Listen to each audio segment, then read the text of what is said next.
bei Gemeinde Glattpark. Das mit dem Drucken, das muss halt noch geändert werden, dass man gar nichts mehr muss anlangen muss. Alles nur noch digital, alles nur noch mit Kärtchen, kein Bargeld. Die Zukunft wird immer mehr digitalisiert. Morgen zusammen, liebe Leute. Und willkommen bei Darko TV, Quarantäne Tag 6. Es ist schon fast eine Woche um. Draussen sieht man niemand bei diesem wunderschönen Wetter. Letzte Woche waren es noch 10 bis 12 Kinder, jeden Tag draussen am Spielen. Der Bund hat entschieden, nur noch rausgehen, wenn unbedingt nötig. Und sonst gibt es halt Bussen von 100 Stutz, eben wenn 5 Personen miteinander unterwegs sind. Der Abstand nicht eingehalten wird, immer schön 2 Meter. Gestern habe ich auch einen getroffen, zufällig. Ein Nachbar von mir, dort in der Nähe vom Studio, hat mich gesehen, der ist weggesprungen, hey, als ob ich da so nur ein Zombie wäre im Fall. Krass. Euch ist langweilig daheim. Ihr wisst nicht, was machen. Ihr wisst nicht mehr weiter. Was anfangen mit eurem Leben. Ich zeige euch jetzt einen kleinen, ganz guten Trick, wie ihr richtig schön fit bleibt und natürlich gegen Langeweile. Dazu braucht man nur eine einzige Zutat und das wäre ein Staubsauger.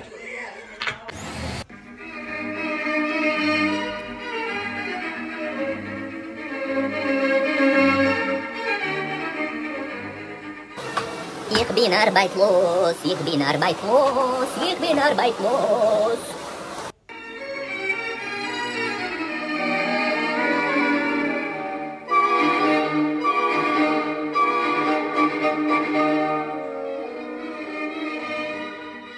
Wer denkt, dass ich mal der arbeitslose Hausmann wird?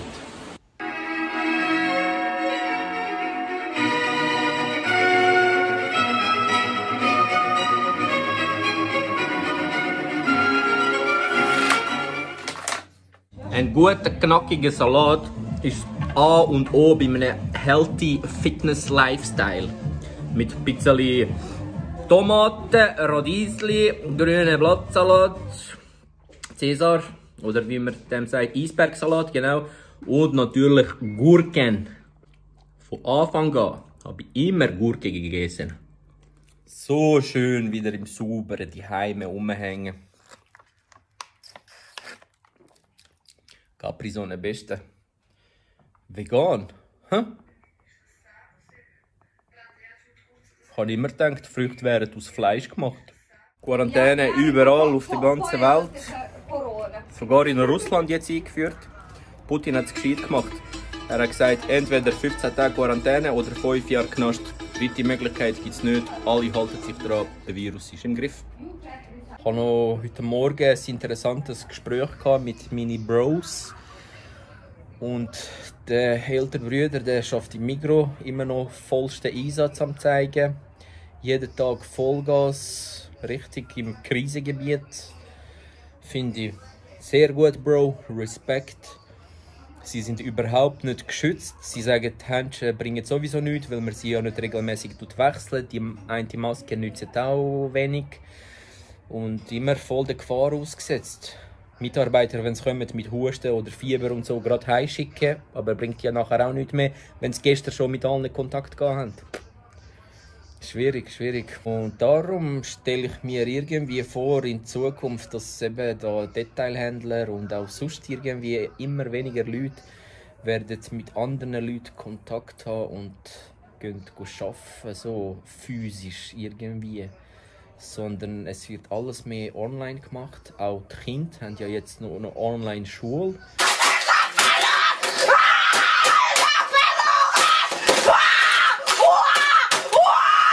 Über die iPads und so, vom 9 bis am 12 und vom 2 bis am 4. Und ich denke, irgendwann später, wenn wir unseren Enkelkindern erzählen, ja, damals in der Schule sind wir noch nebeneinander gehockt und so, in einem gleichen Raum, wieder zu denken, Grosspapi, ich geht. Weil sie das gar nicht mehr werden kennen, ist alles nur noch online. Das ist noch interessant. Wie gesagt, stelle ich mir vor, irgendwie, dass irgendwann mal in Zukunft jeder quasi seinen eigenen Avatar, so einen Roboter hat.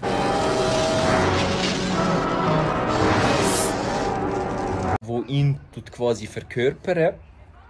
Und die Menschen hocken dann einfach nur noch daheim.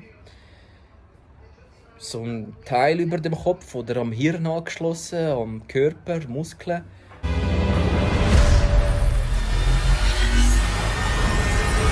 Und steuert halt den Roboter, der dann rausgeht und für sie Sachen erledigt und schafft. Und der Mensch wird immer mehr bewegungsunfähiger quasi. Die Muskeln gehen zurück. Und vielleicht werden die Glieder so mega lang, weißt du, so richtig alienmäßig. Wegen der Computer und so, wo man alles muss ein bisschen berühren und so tentakelmäßig. Look. Oh man. Stelle ich mir jetzt irgendwo vor. Wahrscheinlich auch einfach so eine blühende Fantasie, aber man weiß es ja nie. Auf jeden Fall stelle ich mir vor, auch gut, wahrscheinlich bis das mal so weit ist, 100 Jahre, vielleicht auch 50, keine Ahnung. Falls ich dann noch leben würde, dann denke ich, dass das Tattoo-Business trotzdem wird laufen, eventuell. Ich bin mit meinem Roboter dort quasi, also von daheim steuere ich ihn und die Kunden kommen mit ihren Avatars, Roboter. Und dann wollen sicher auch ein bisschen die verschönern und aufpimpen, so ein schönes Bild aus denen machen. Wahrscheinlich haben sie dann auch so künstliche Haut auf denen.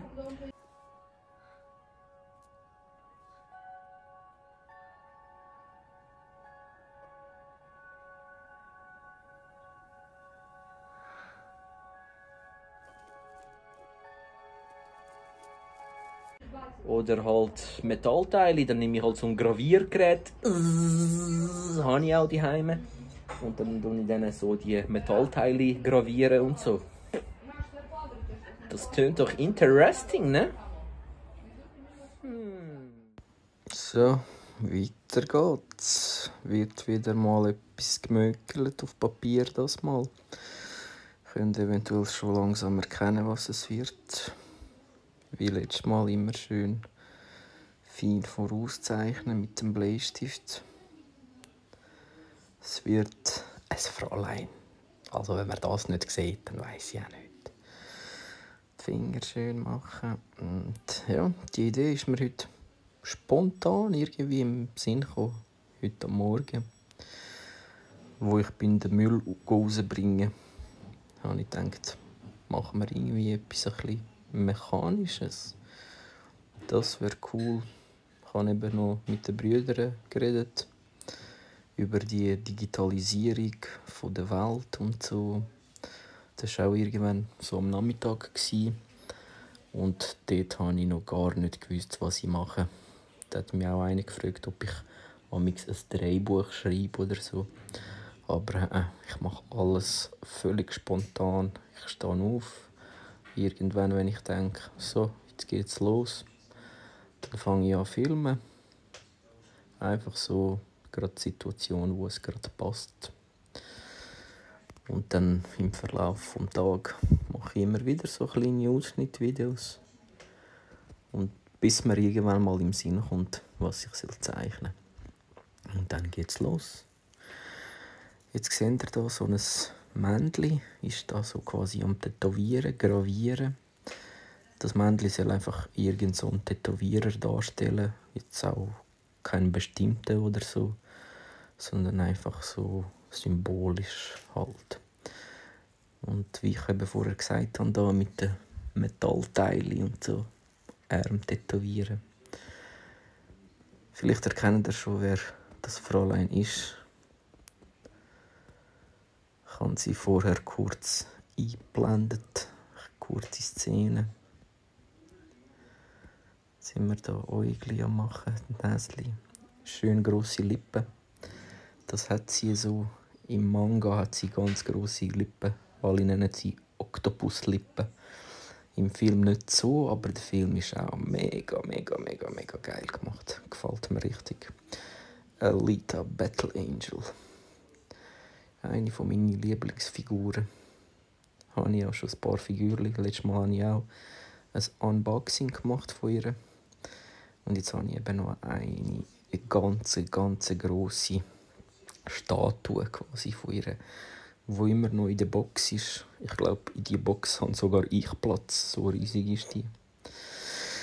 Ja, und auf jeden Fall habe ich früher die Mangas geschaut, also Mangas gelesen eigentlich, nicht geschaut. Animes schaut man, Manga liest man, genau. Und irgendwann ist mir plötzlich wieder im Sinn gekommen, so, hey, was ist eigentlich mit dem Alita-Manga? Habe ich wieder angefangen zu lesen, habe mir alle reingezogen, habe jenes Bänder. Und plötzlich habe ich gesehen, kommt der Film, wird es verfilmt. Da habe ich gedacht, hey, wow, hure geil. Ist mega rausgekommen, der Film, dass ihr auch so grosse Augen gemacht habt, so Manga-Style. Das habe ich auch mega gefunden. Mal ein bisschen etwas Neues in der Kinoszene und so. Viele finden es komisch, aber ich finde es eben genau geil, weil sie Manga getreu geblieben sind. 40 Minuten schon am Zeichnen. Zeit für ein kurzes Päuschen.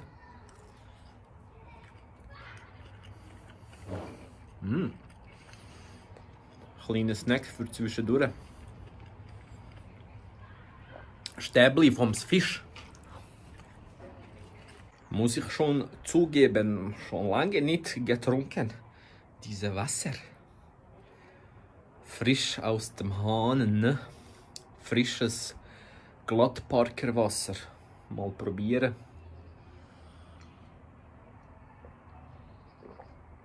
Oh. Geil.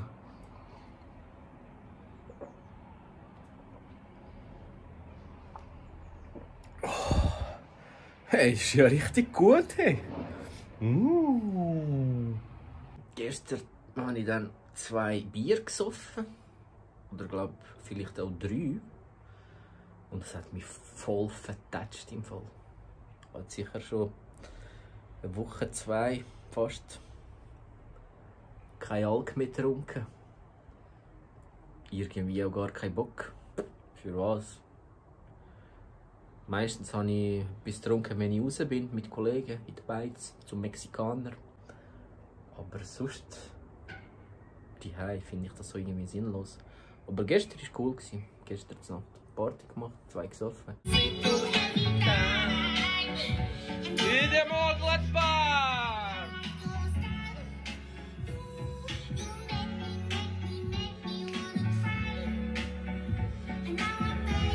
Und das hat mich voll umgehauen. Hey, leck du, ihr Jöppli, du. Tut mir nicht mehr gut, nein. Darum bin ich heute Wasser am Trinken. Eventuell gibt es nachher noch ein Capri-Sonne. Ja, und ich würde mal meinen, genug gelabert, zeichnen wir weiter. He? Jetzt nehmen wir hier schön das Dreieckli, machen ein paar schöne gerade Linien. Der Teil mit dem Freestyle kommt jetzt wieder, mein Lieblingsteil. Machen wir alles so ein bisschen robotermäßig. Da ist der Blue Butterfly, der kommt auch im Manga vor. Am Anfang hat sie, glaube ich, irgendwie Angst vom Schmetterling oder so. Oder irgendwie so eine tiefe Verbindung so zu einem blauen Schmetterling.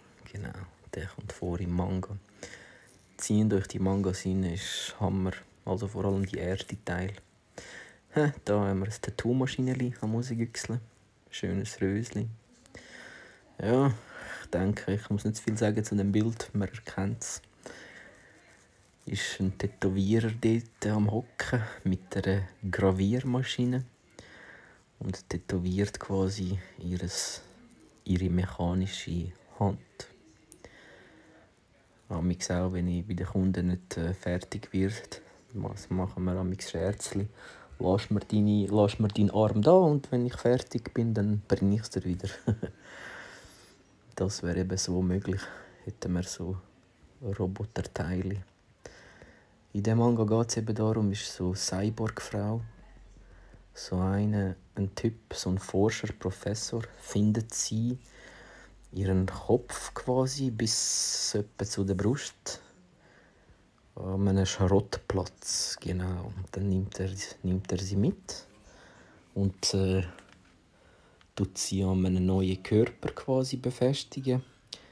Und sie wacht dann wieder auf zum Leben, aber kann sich halt an nichts erinnern. Und erst dann später mit der Story, wie sie vorwärts geht, erfährt sie dann langsam, wer sie eigentlich ist und über ihre Vergangenheit und so. Sie beherrscht so eine geheime Kampftechnik, die heißt Panzerkunst. Und ich finde es noch geil, haben sie auch im Englischen übernommen, den Namen Panzerkunst.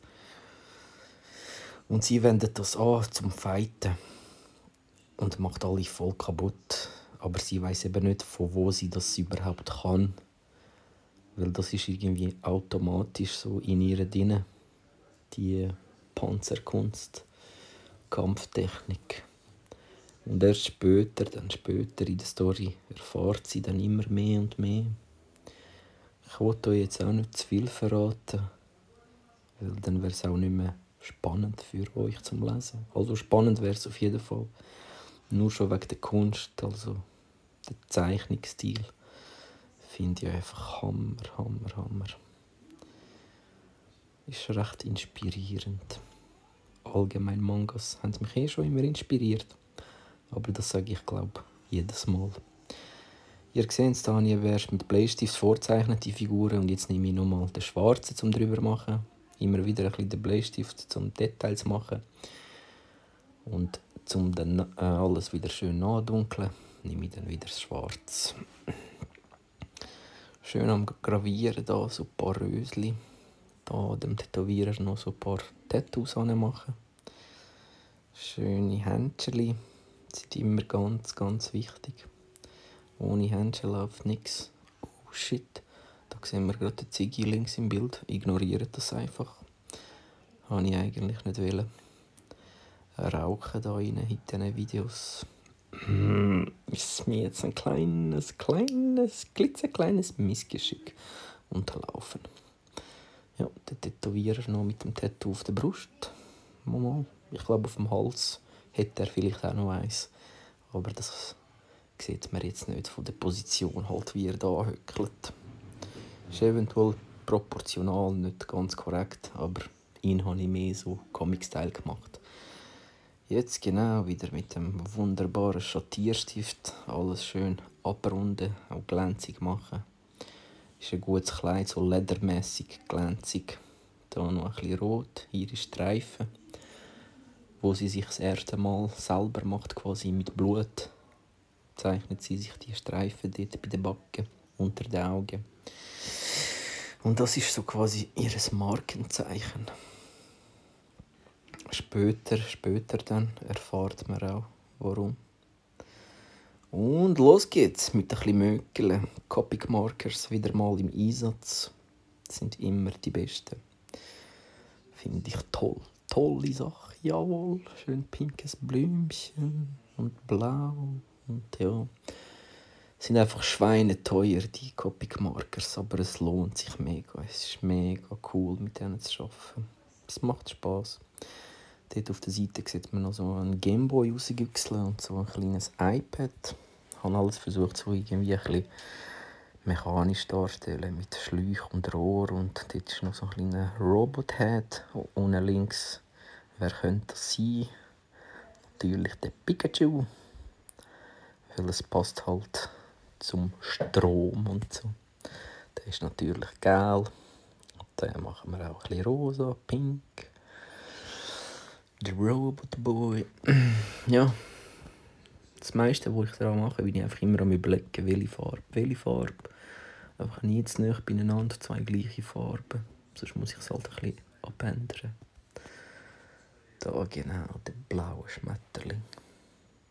Schön verschiedene Blautöne, damit wir sie auch schön klar voneinander unterscheiden können. Finde ich noch lässig. Pinkes Würmchen drin. Da noch ein bisschen grün und dort noch ein bisschen blau. Und